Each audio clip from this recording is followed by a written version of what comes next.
علی بھی اگلا سوال ہے، کیا قربانی کے جانور کے 7 حصوں میں بچے کے عقیقہ کے 2 حصے شامل کر کے عقیقہ کیا جا سکتا ہے؟ عقیقہ جو ہے نا جی، وہ گوشت بانٹنے کا نام نہیں ہے. عقیقہ جو ہے وہ خون بہانے کا نام ہے. صحیح بخاری میں حدیث ہے کہ بچہ جب پیدا ہونا تو اس کی طرف سے خون بہاؤ، یعنی اس کی طرف سے تم نے ایک جان دینی ہے. جامعہ ترمذی میں حدیث ہے، بخاری میں بھی الفاظ ہیں کہ بچے کی جان گروی ہوتی ہے، اور ترمذی میں الفاظ ہیں ابو داؤد میں کہ بچے کی جان گروی ہوتی ہے عقیقے کے عوض. لڑکے کی طرف سے 2 بکرے کرو، لڑکی کی طرف سے 1، اور 7ویں دن عقیقہ کرو اور بچے کا نام ڈکلیئر کرو اور اس سے گندگی کو دور کرو، یعنی اس کے سر کے بال وغیرہ منڈواؤ اور صدقہ اور خیرات جو آپ نے کرنا ہے. اور اس کے بعد اگر کوئی عقیقہ کرے گا تو عام صدقہ شمار ہوگا. تو 7ویں دن آپ نے عقیقہ کرنا ہے. اور ترمذی میں الفاظ ہیں کہ اس میں بکری اور بکرے کی کوئی تقسیم نہیں ہے، تو وہ بکری ہے یا بکرا ہے، گائے میں حصہ نہیں ہے. یہ فقہ حنفی نے اجتہاد کیا ہے کہ اس کے ایکویلنٹ ہے. یہ اجتہاد تو وہاں ہوتا ہے جہاں نص موجود نہ ہو، کیونکہ جب آپ نے پوری جان دینی ہے تو آپ پوری گائے کر لیں اجتہاداً. وہ بھی بکرے یعنی لڑکے کی طرف سے 2 گائے، لڑکی کی طرف سے 1 کر لیں، کیونکہ جان بہانی ہے نا. تو یہ غلط ہے کہ آپ حصے رکھیں گے. یہ فقہ حنفی میں بالکل غلط مسئلہ انہوں نے بنایا ہوا ہے. اور دوسرا یہ ویسے غلط اس لیے ہوگا کہ جتنا مسئلہ یہ خود مانتے تھے وہ تو لوگوں کو بتائیں کہ عقیقہ تو ہوتا ہی 7ویں دن ہے. تو کتنے بچے ہیں جو اس حساب سے پیدا ہوتے ہیں کہ وہ عید قربان کے حساب سے 7واں دن بن رہا ہوگا. پھر ان کو مسئلہ یہ لکھنا چاہیے کہ جو بچہ آپ کا 3 ذوالحجہ کو پیدا ہوگا نا اس کی عقیقے ساتھ ہو سکتی ہے. وہ آگے پیچھے تو نہیں ہے، اس میں تو عام صدقہ ہے اور آپ اس کے لیٹ بھی نہیں کر سکتے.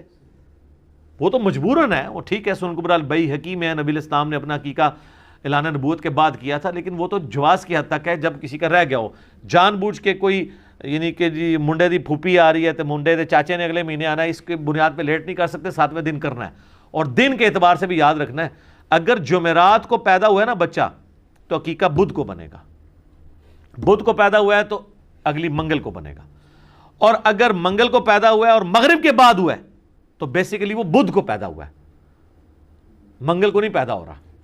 ہاں، تو اس اعتبار سے پھر دیکھنا ہے آپ نے 7ویں دن کرنا ہے. اس پہ میرے علیحدہ سے بھی کلپ ریکارڈڈ ہے عقیقے اور پوری ڈیٹیل کے ساتھ. تو یہ آپ حصہ نہیں رکھ سکتے، آپ کو الگ سے ہی کرنا ہوگا. یہ بالکل انہوں نے باطل مسئلہ بنایا ہوا ہے اور لوگوں کو مصیبت میں ڈالا ہوا ہے. لوگ وہ کہتے ہیں جی چلو جی 3 قربانی کے ایسے رکھ لیتے ہیں، باقی میں اپنے سارے بچوں کا عقیقہ کر لوں گا اس طریقے سے. تو ایسا نہ کریں. بل ایک آسانی ہے کہ جس طرح مسنہ یعنی دوندہ ہونا قربانی کی شرط ہے، عقیقے کے جانور کے لیے مسنہ ہونا کوئی شرط نہیں ہے.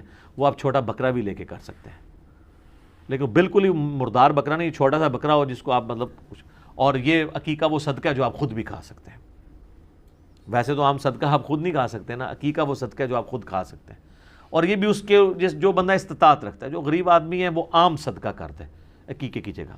جب بعد میں کبھی توفیق ہو، جب اس کے پاس پیسہ آ جائے، وہ بعض لوگ پوچھتے ہیں جی اب ہم جوانی میں کر لیں، ہمارا بچپن میں نہیں ہوا تو ضرور کریں. جی کرنا چاہیے.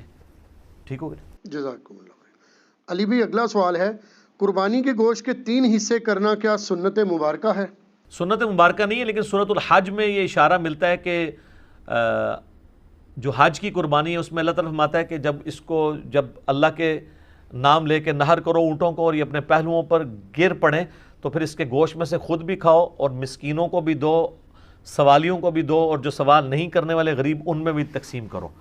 تو اس کی بنیاد پہ کہا گیا کہ خود میں مراد خود اور آپ کے اپنے رشتہ دار ہیں، تو 2 حصے یہ بن گئے اور تیسرا آپ نے مسکینوں اور غریبوں میں کرنا ہے. یہ اجتہاداً ہے سب کے نزدیک. آپ سارا خود بھی کھا لیں تو جواز موجود ہے اس کا، لیکن بہتر ہی ہے کہ 3 حصے کرنے چاہیے جس طرح قرآن پاک میں اشارتاً ذکر آیا، اسی کو فالو کرنا چاہیے. اور اس میں 3 حصے یہ نہیں کہ سب سے بہترین اپنے پاس رکھ لیا ہے اور سب سے ناقص دوسروں کو دے دیا ہے، یا جو امیر رشتہ دار ہے اس کو اچھا بھیج دیا، غریب والے کو دوسرا بھیج دیا. تو اس طرح کا معاملہ نہیں کرنا چاہیے.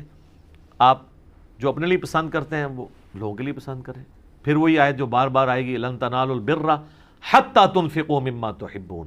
کبھی بھی نیکی کے اعلیٰ درجے کو نہیں پا سکتے جب تک کہ پسندیدہ چیزیں اللہ کی راہ میں قربان نہ کر دو. ٹھیک ہو گیا، جزاکم اللہ.